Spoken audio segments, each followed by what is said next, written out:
Hey, so I want to talk about my experiences with learning about the occult. But before I start, if you could just do me a favor and click that subscribe button and click the thumbs up button, that would be great. Thank you.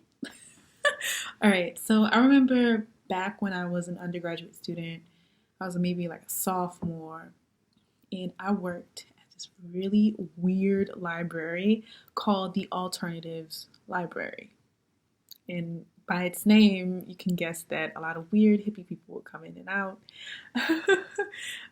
There were books about all types of things, like, natural birthing and natural birth control and the Earth Dome. It was like a type of house that someone built out of dirt. How to grow marijuana, how to grow your own food. Just living kind of on the fringes of society and not living in a mainstream way. That was what that library was all about. Like it was a place for alternative ideas and alternative media, whether that be CDs and audio tapes and DVDs and of course books. Right? It was all about centering what is not centered in the mainstream, showcasing media perspectives and ideas from those of us who live on the margins of society. That is what that library is all about. And when I used to work there, I used to work with this nonprofit organization that was joint with the library. It was a prisoner program that created a newsletter from prisoner artwork, prisoner poetry, prisoner prose, prisoner stories, and we would compile this newsletter and distribute it out back to all the inmates around in the country. So, I mean, all the big named prisons, were, you know, kind of involved in this program. And we had this program where along with the newsletter, we would send out books to prisoners.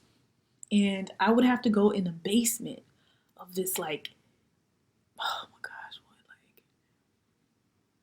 like 100-year-old, no, not even, like 150-year-old building. It was like this,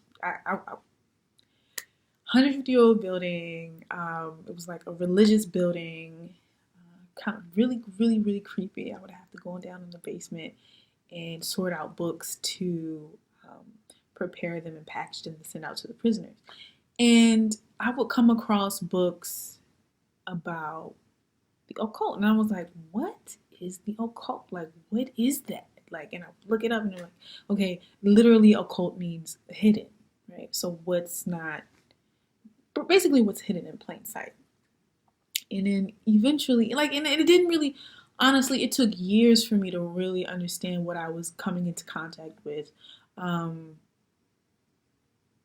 There were books on, of course, kind of all the subjects that kind of fit into the occult, like astrology and zodiacs and ghosts and parapsychology. Parapsychology is like, it was really broad. Magic and witchcraft and spell work, all that. And I was like, I didn't really pay attention to it like I should have, like I should have.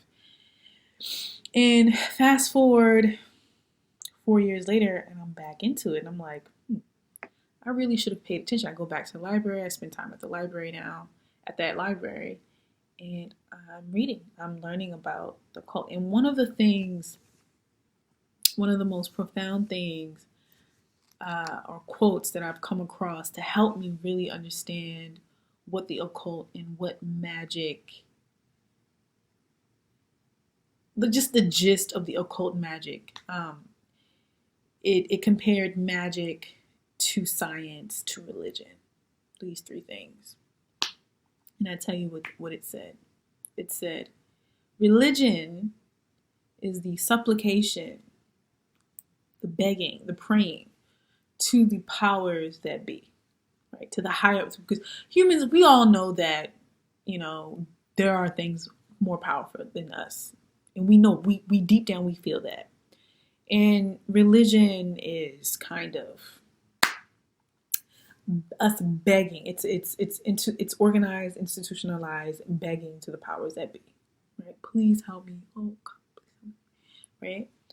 While science is the attempt to understand the inner workings of the powers that be. Right? So you have all of these fields of science that try to really understand the supernatural, the cosmos, everything in a very material, logical sense. So physics and mathematics and biology, right? Trying to logically break down why things happen the way they happen and how they work. But magic, this book said that magic is the attempt to manipulate the powers that be. And I thought that was very interesting. And the more I learn about the occult, the more I learn about magic, the more I understand that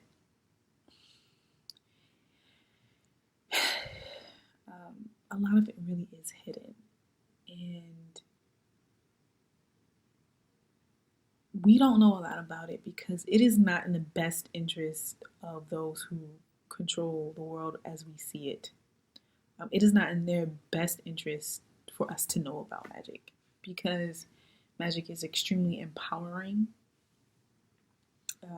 Once you begin to understand, what you can do as a person, that, if you know enough, you really can create your own reality with your thoughts, and that's the one thing, like, a lot of these books are in the parapsychology section of libraries, of really large, renowned academic libraries. Right?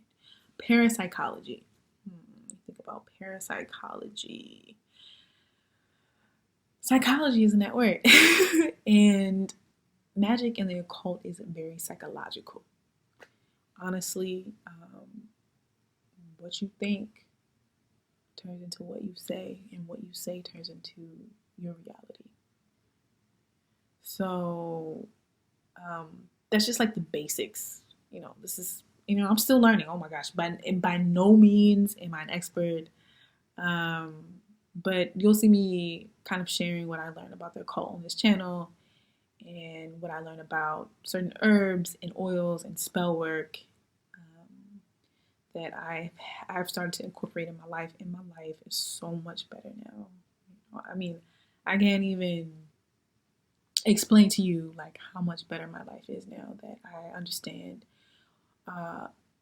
magic and the occult a little better. Definitely don't understand it as much as I'd like to and as much as I would need to, but the more I learn, the more I'm grateful that I took the time to learn about it. If you have any questions, please let me know. Leave a comment, and please don't forget to like the video, give it a thumbs up, and subscribe. I want to see you again, and I want to see what you have to say. Let's converse.